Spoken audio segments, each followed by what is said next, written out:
Heidi from Garden Crossings, and I'm going to do a part 2 to this fall garden tour.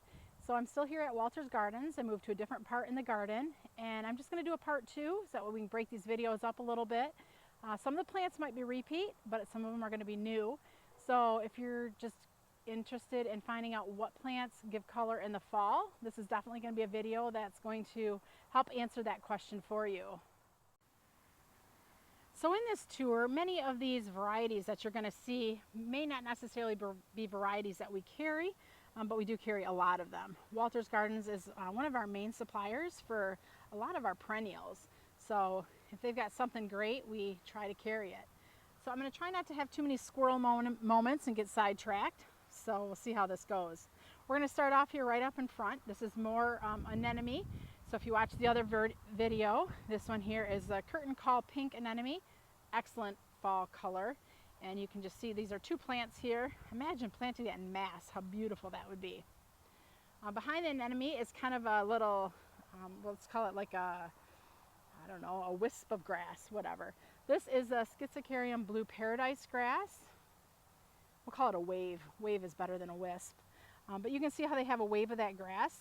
And that is kind of a silvery blue burgundy color, really nice. And then behind it there, a little bit taller grass. I'm going to try to find the name once I walk past it. All these plants are labeled for the most part, so if I'm not sure what it is, I'm going to catch the labels as I'm walking through. You can also see here there's some of the phlox that's blooming. These are all like reblooms, so this was in its prime earlier. So this is just kind of, I would call them bonus blooms, and this is the phlox cloudburst. Next to it there is the Nephophia. This one here is called Gold Rush, but it's a lot like Solar Flare. Beautiful golden yellow blooms. Now, not every plant in the garden looks great in the fall, and I'm the first to admit it, and that's why I'm showing you what plants do look great. So that way you can, stage your garden so that you have colors at all times of the year. The phlox you're seeing, pretty much done, but a few little bonus blooms is the Phlox Luminary Ultraviolet. Next to it is the Opalescence, which is kind of that pale whitish pink. More of the grass. This is the Schizocarium Blue Paradise, part of the Prairie Wind series from Proven Winners. In this garden there is a lot of tall phlox. So these here that you're seeing are some of the opening act phlox, what are some of the early ones to bloom in this season, but they're giving off just a little bit of color for rebloom this fall. As we take our walk around here, this is the, I guess we call it the Garden Girls series. So pretty much all of what you're seeing in here are part of that Garden Girl series. This is all second blooms. They were about a month and a half ago. Beautiful, their first round of blooms. So these are all bonus blooms. This one here is Glamour Girl, the hot pink. In the back there, I'm going to have to find the tag because I don't have them all memorized. Uptown Girl is this light pink one. I'm not sure what that purple one is. Party Girl maybe? Cover Girl. Purple is Cover Girl. Party Girl is the white one here, just a little bit of flower color. But again, all bonus blooms because these have already bloomed once this season. Some Nephophia there in the back, the little yellow spikes. Here's a beautiful mass planting of anemone. You're going to see this. You're going to see this throughout the garden walk. A lot of anemone for fall color. This one here is Curtain Call Deep Rose.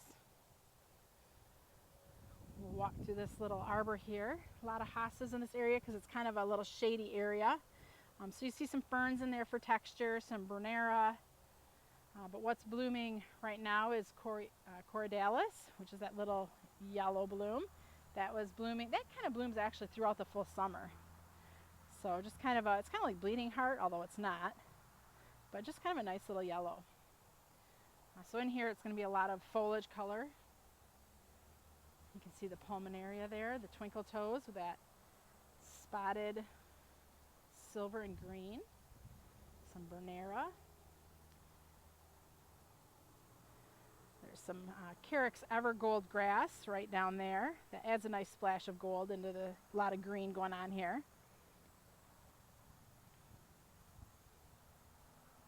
Some ferns. So this is mostly foliage. Ferns add some texture. And as we walk through here, got some grass. This is Calamagrossis, I can't say the word, avalanche. Some Coreopsis, which a lot of times you'll see Coreopsis just kind of keep blooming through the summer into the fall. This is the Satin and Lace series, red chiffon. Beautiful. Hibiscus is still putting out a few blooms. This one here is Summer in Paradise. Some sedum in the back there, along with some of the Russian sage. Denim and lace. Beautiful butterfly bush. In the back there, you can see some of the Glamour Girl phlox mingled in with the grass. This bright chartreuse you're seeing, this is Amsonia. It's got great fall foliage.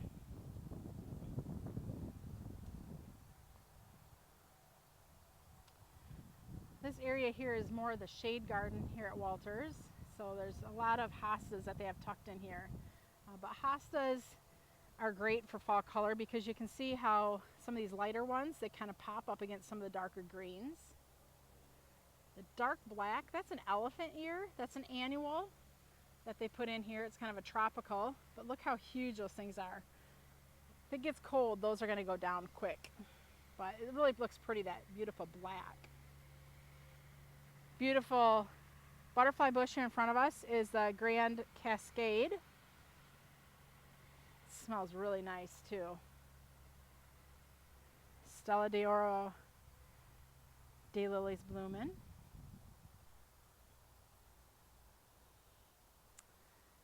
Let's see. I'm not sure what that grass is, but it's really broad-leafed, really pretty. Let's see, there's a lot of hosta color in here. That there is Aruncus, done blooming, but you can see even though the blooms are done, it adds a little bit of interest. Behind it there is the Hacknelacloa all gold, which is a great grass, low-growing chartreuse, really beautiful. Some Astilbe that's done flowering, but even the spent blooms are pretty interesting looking. Some Carex grass, that's Bowles Golden. Tricertus Autumn Glow is by that sprinkler head. It's really pretty, looking nice. Some ferns. Some more of this golden grass. This is Carex, let's see here. This is a different one actually. Carex Evercolor Everillo? I don't know. I'm not familiar with that one. Beautiful hosta you're seeing in the back there. That is Hudson Bay. That is huge. And you can see there's some black elephant ear in the back yet. That looks pretty cool. There's some anemone. That's the white. Bernera, great foliage color. We'll take a walk over this way towards the shed and see what we have going in here. So here's some more Nephophia Solar Flare. You can see how that's definitely kind of been a repetitive thing in the tour. More beautiful anemone. And I'm actually going to step back and show you next to it too. This beautiful tall columnar shrub, that's Fine Line. That is a really nice shrub if you're looking for something that has some height but doesn't have a big footprint. It's only about 2 to 3 foot wide there at the base. The anemone here is Fall in Love Sweetly. And then next to it, this grass, which is a grass we saw earlier that I didn't know the name of. Oh yes, of course. It's the Panicum Prairie Winds Totem Pole. So it's very upright. It's got beautiful plumes on it. There's a little bit of sage that's still blooming. And then we're going to walk over to this garden bed here and see what we've got. I definitely see there is some lavender off to the right towards the back. Beautiful sedum. This is Pure Joy. Pure Joy is a very compact sedum, not very tall. There's a little bit of phlox that's kind of blooming here. Not much, but a little bit of color.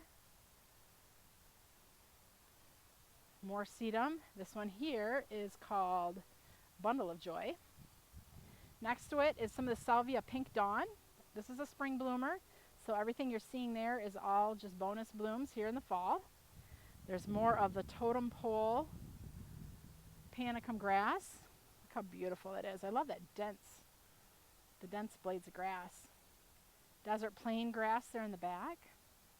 You can see there's a little bit of heuchera. Panicum Cheyenne Sky.